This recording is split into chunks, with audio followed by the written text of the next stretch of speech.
Les amis du MAG, à toutes et à tous, bonjour, salut, bienvenue au MAG, les mots d'actu éclairés avec moi, Ben M, Blaise Mukenge.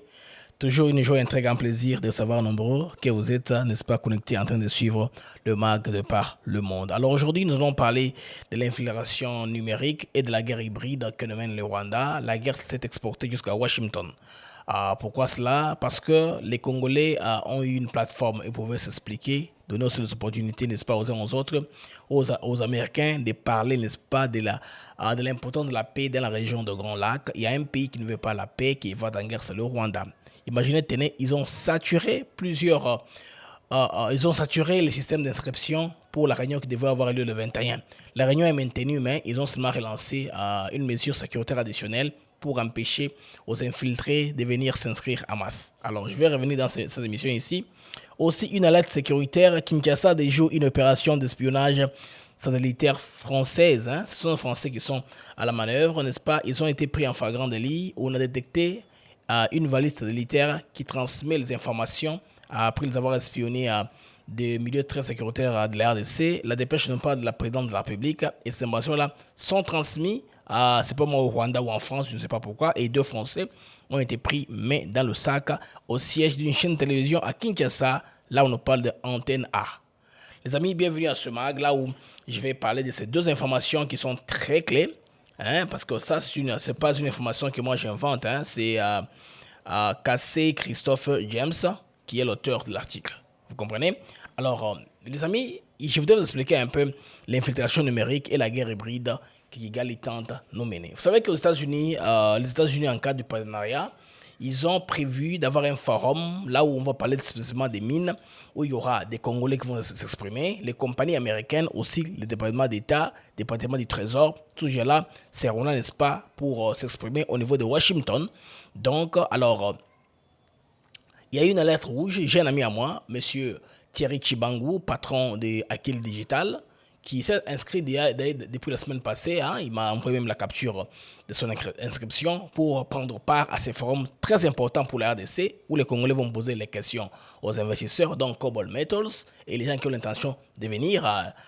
Il y aura aussi la présence de l'État congolais, l'État aussi américain, à travers leurs représentants. Donc cela est très bien organisé et ça devrait avoir lieu le 21. La date est maintenue, mais le système d'enregistrement a changé. Pourquoi? Je vais vous dire ce qui s'est passé. Il y a eu une infiltration massive via les IP adresses venant du Rwanda. Les Rwandais n'ont pas inventé l'Internet. Pour la petite histoire, les amis, je vais vous récapituler. L'Internet a été inventé pour les besoins de l'armée américaine. Tout a commencé là-bas. L'armée américaine et leurs services de renseignement ont commencé d'abord par inventer l'ordinateur. L'ordinateur, c'était une machine, une salle de machine à peu près, avec beaucoup de disques durs, de processeurs. C'était à la taille d'une chambre. Et puis avec le temps, ça a évolué, ça a été réduit. Aujourd'hui, nous avons un laptop, ordinateur portable, ou soit une tablette. On peut mettre une tablette aujourd'hui. C'est que la technologie a tellement évolué, n'est-ce pas, de grands espaces où ils avaient commencé, mais là, ils ont eu un besoin que les appareils devraient communiquer, se parler entre eux. Alors, comme les appareils doivent se parler entre eux, ils ont conçu ce qu'on appelle les réseaux. De les réseaux informatiques, là où les ordinateurs se parlent entre eux. Dans un premier temps, c'est d'abord réseau, on appelle LAN, Local Network Area, donc seulement un petit angle fermé, les ordinateurs se parlent entre eux, et plus tard, on a pensé que ce serait intéressant de faire ça à distance. C'est ainsi qu'on a lancé la recherche dans les protocoles de communication. D'abord, ça va commencer par le nom qu'on appelle ARPANET. ARPANET, c'est le grand père de l'Internet. Quand on parle d'ARPANET, il y a intranet et tout ça. Et avec le temps, ça a évolué. Nous avons aujourd'hui l'Internet. Là, on peut communiquer à distance. Ça a beaucoup évolué et ça a été libéralisé. Dans un premier temps, c'était seulement à des fins militaires. On a trouvé que ça pourrait aider la migration à aller rapidement avec la digitalisation, l'informatisation de beaucoup de données. Alors, c'est en train d'aller rapidement. Les données tant médicales, les données techniques, les données de l'environnement, tout ça est maintenant aujourd'hui même de l'économie. Et digitalisé, c'est grâce à l'apport de la découverte de l'Internet. Comme vous savez, les pionniers sont aujourd'hui Microsoft qui est une compagnie très connue dans le monde, très affectueuse, qui a apporté beaucoup de solutions. Nous avons aussi Apple à côté, pour ne parler que ces deux géants-là américains. Les autres ont aussi tenté, mais ils n'ont pas été à la mesure de faire ce que les deux là ont fait pour l'humanité et pour les consommateurs de l'Internet. Alors, les Rwandais ont fait quoi? Ils ont pensé que par leur méthode, de leur armée numérique si agressive, et des fois sans beaucoup trop d'éthique même, hein, alors ils ont préféré attaquer, inonder les serveurs pour compliquer, empêcher aux Congolais qui sont aux États-Unis de participer à cette opération. Alors les amis, qu'est-ce qu'ils ont fait ensemble? L'organisateur a levé le voile sur les faits graves. Je vous la dépêche. Ça, c'est dans l'email envoyé à mon compatriote Thierry Chibango par les organisateurs, n'est-ce pas, qu'il avait approuvé dans la capture que je vais vous mettre sur l'écran. Donc, une exploitation d'inscriptions frauduleuses venue majoritairement du Rwanda. Des centaines, voire des milliers de connexions suspectes ont saturé le système, bloquant l'accès, n'est-ce pas, à ceux qui devraient vraiment participer. Qu'est-ce que l'objectif, c'est quoi? Empêcher aux Congolais qui sont très nombreux à travers le monde d'avoir accès. C'est-à-dire, beaucoup de gens se sont déjà inscrits, comme c'est gratuit, ils sont inscrits, c'est fini. Dès que les places sont finies, c'est plein, on ne prend plus d'autres personnes parce qu'il y a un problème de capacité.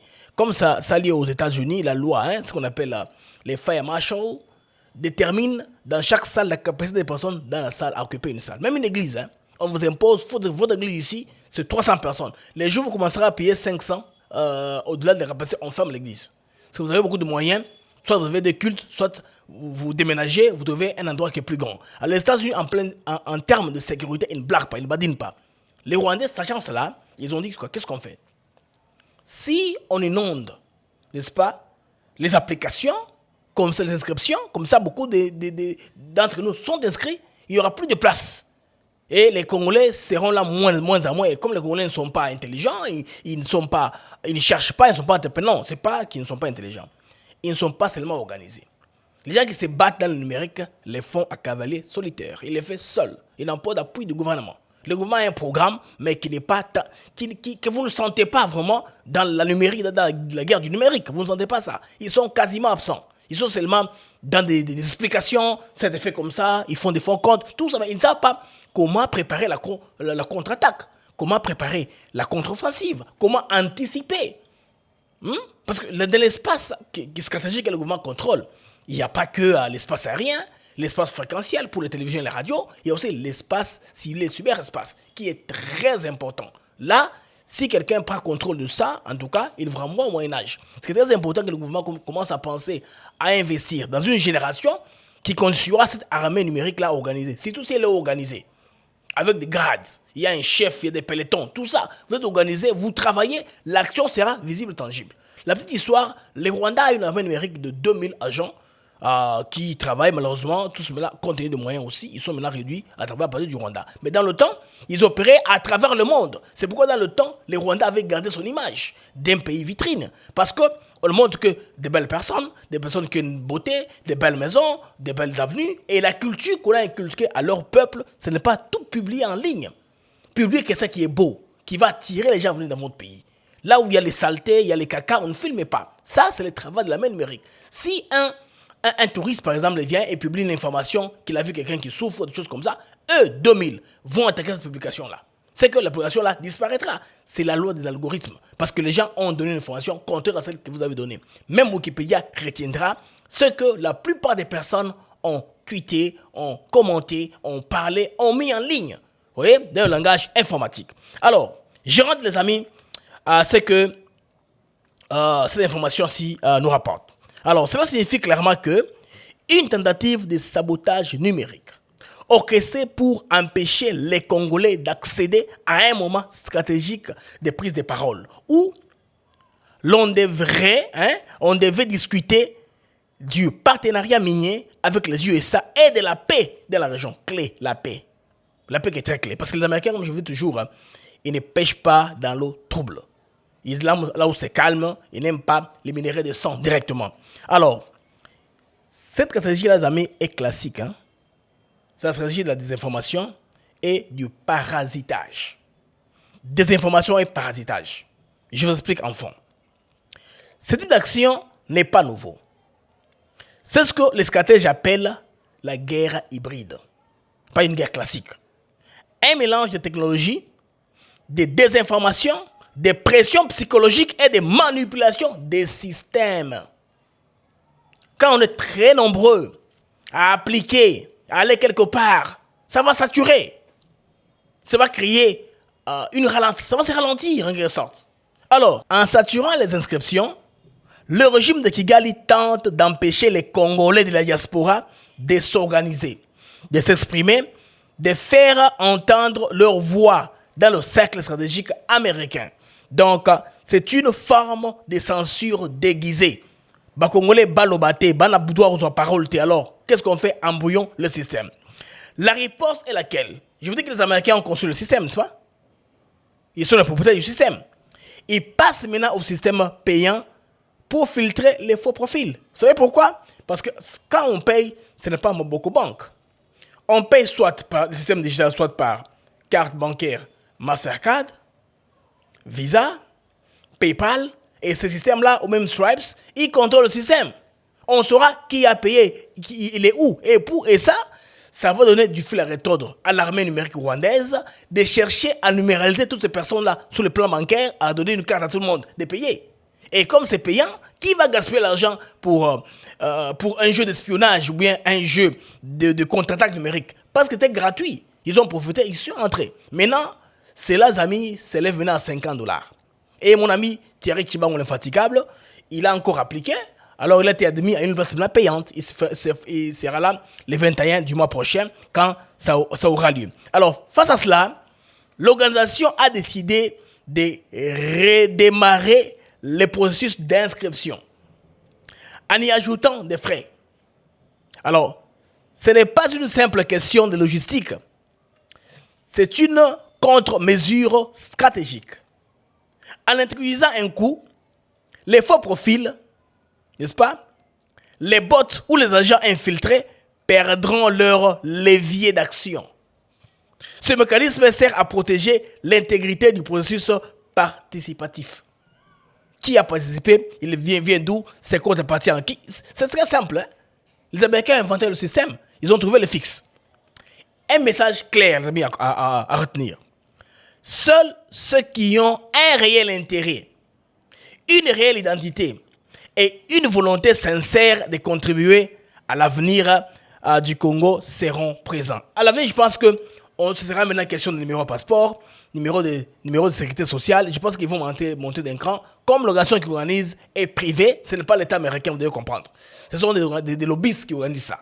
Si c'était l'État américain, il devait avoir un principe simple. Si vous êtes américain, immigrant, que ce soit, votre numéro des liens, si vous avez la green card, il y a un numéro d'immigrant, on appelle A-number. Alien number, c'est le numéro de AAA. Quand vous êtes immigrant aux États-Unis, vous appelez les liens. Ou vous êtes déjà naturalisé, ou vous êtes, je ne sais pas moi, avec un visa de visite. Là, vous vous appliquez maintenant avec votre identité. L'État saura vous filtrer facilement. Alors, qu'est-ce qu'il faut retenir, les amis? Est que la guerre numérique est bel et bien réelle.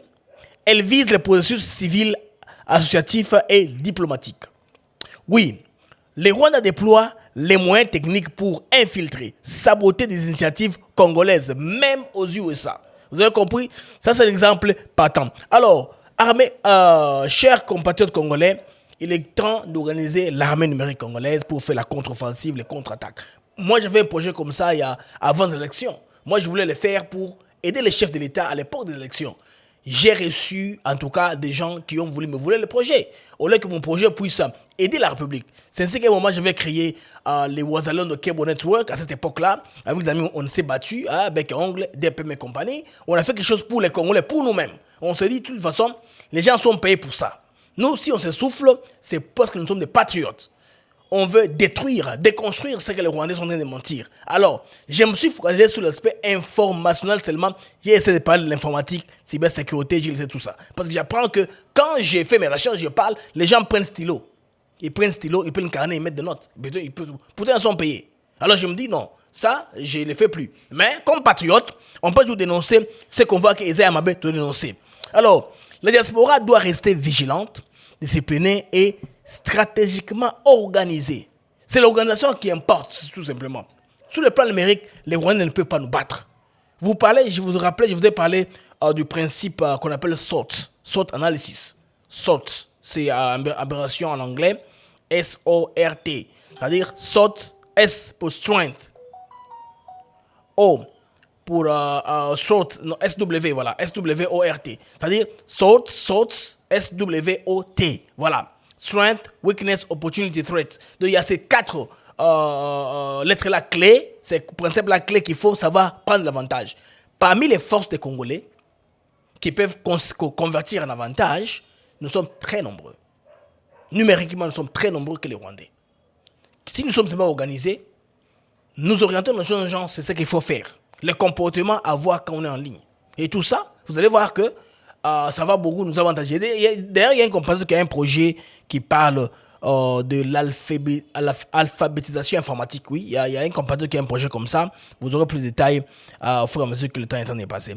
Alors, la réponse ne doit pas être l'abandon, mais l'engagement. Même si vous apprenez que on cherche à vous pirater, on cherche à entrer dans vos systèmes, on cherche à compliquer ce que vous avez déjà fait, vous ne devez pas baisser garde, vous ne devez pas vous décourager, vous devez vous engager.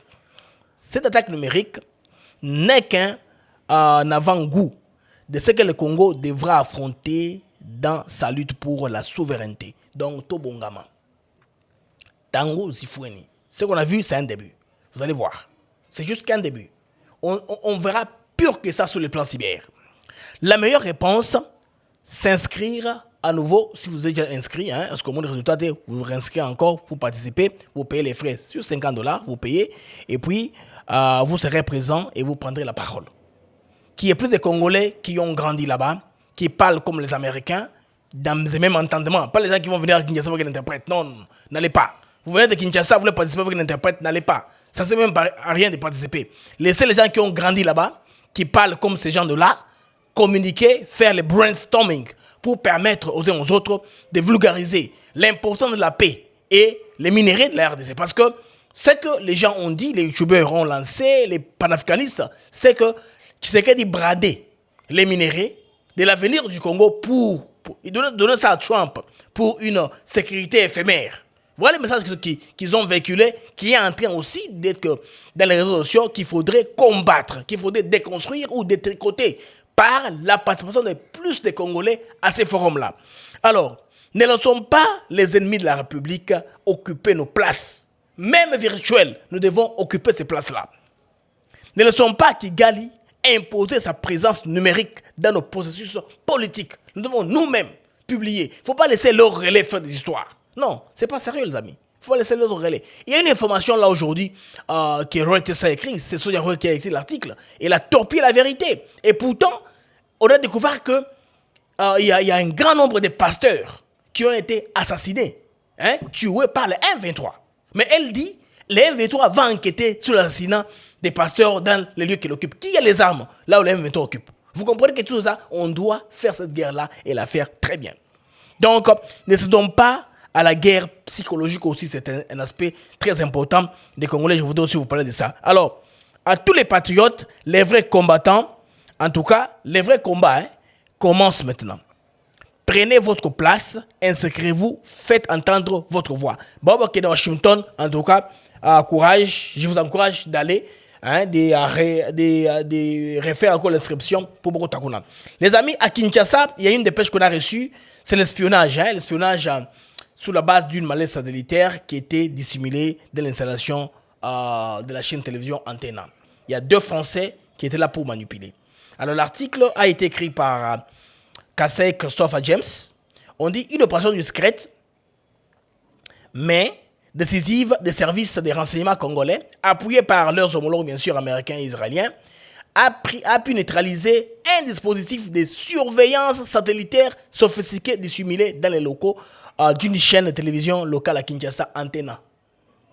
Baché Banté Marada Wana, orienté en peu vers la présidence, pour bailler comme Ramonini. Toute communication qui sort de là pour qu'on puisse la recevoir. Comment est-ce qu'ils ont su? C'est la tech. Quand je vous dis que quand les Rwandais et les Français, ils tentent les histoires, ils n'ont pas inventé ça. Ils prennent seulement, dans le passé, les Congolais ne faisaient pas partir, n'est-ce pas, du contrôle de son pays. On n'avait pas le contrôle souverain du pays. La surveillance nous échappait. Mais là que Nous avons des partenaires aujourd'hui, les Américains comme les Israéliens, qui nous accompagnent dans certaines, dans les renseignements surtout. Ils partagent avec nous les renseignements. C'est pourquoi quand on vous coupe du réseau de renseignements, vous êtes foutus. On peut vous faire un coup sans que vous ne vous rendiez compte. Imaginez un peu comment se sont parvenus les amis à voir comment est-ce qu'il y avait une transmission là-bas. J'ai eu la dépêche. L'équipement de type militaire servait à intercepter des communications sensibles, notamment celles émanant des plus hautes autorités de l'État congolais. 2 ressortissants français, officiellement présentés comme techniciens, ont été appréhendés sur place. Imagine Antenna, une chaîne qui date de très longtemps. Quelle technologie nouvelle ils vont apporter pour booster leurs émetteurs? C'est le tricasseur qu'on a inventé dernièrement ou quoi? C'est quel genre des matos qui vont venir pour régler? Vous comprenez déjà que c'était très bien que les Américains et les Juifs aient fouillé cette information-là. Alors, quel était l'objectif principal? La présidence de la République. Qu'est-ce qu'on mijote là-bas? Qu'est-ce qu'on prépare? Quels sont les mouvements du chef? Parce que toutes les manœuvres ont été essayées, tentées. Le chef est inébranlable de tout ce point-là. Nous avons encore besoin de lui pour qu'il puisse acheminer le pays, terminer tous les autres qui y a à Kinshasa. Les amis, je me promène à Kasavubu, Barumbu, la commune de Kinshasa, mais je pleure. Afrimex, la compagnie qui construit les routes. Je ne sais pas si elle appartient encore au réseau de Jaftani, les Libanais qui étaient arrêtés, ou Indo-Pakistanais. Les amis, imaginez qu'ils se décident de bloquer toutes les avenues. Kabambare, Flambeau, Kasavubu. Je ne connais plus. Je n'avais pas Komode. Kabambare, Nyango de l'autre côté. Il n'y a nulle part où circuler pour accéder au centre-ville. Les gens font des tours sur place ici. Quand vous prenez un véhicule, vous allez faire 2 heures du temps, qui est seulement la commune de Kinshasa pour aller au centre-ville. Ce n'est pas normal ça. Je pense que c'est une stratégie de la Kabylie d'énerver le peuple congolais. Je ne comprends pas comment est-ce qu'on peut ouvrir les mêmes chantiers, les chantiers partout au même moment. Les routes perpendiculaires, même peu parallèles. On ouvre les chantiers au même moment. La même compagnie qui est là. Et après, elle traîne les pas. Qu'est-ce qui se passe? Pourquoi il n'y a pas plusieurs compagnies pour qu'il y ait la compétition? Comme ça, dans le passé, j'en ai parlé de GAC 7, OVD, Office des routes, tout ça. Il y a une compétition. Au moins, on saura que là, les routes sont en train d'être faites, d'être organisées. Monsieur le Président de la République, je vous interpelle ici. En tout cas, regardez dans ça. Comment est-ce qu'il interpelle les gens qui font les ITPR? Comment est-ce qu'on peut lancer simultanément les chantiers sur des avenues perpendiculaires à Kinshasa au même moment? Aujourd'hui, là, au niveau de Kabambari, il y a 2 endroits qui sont fermés.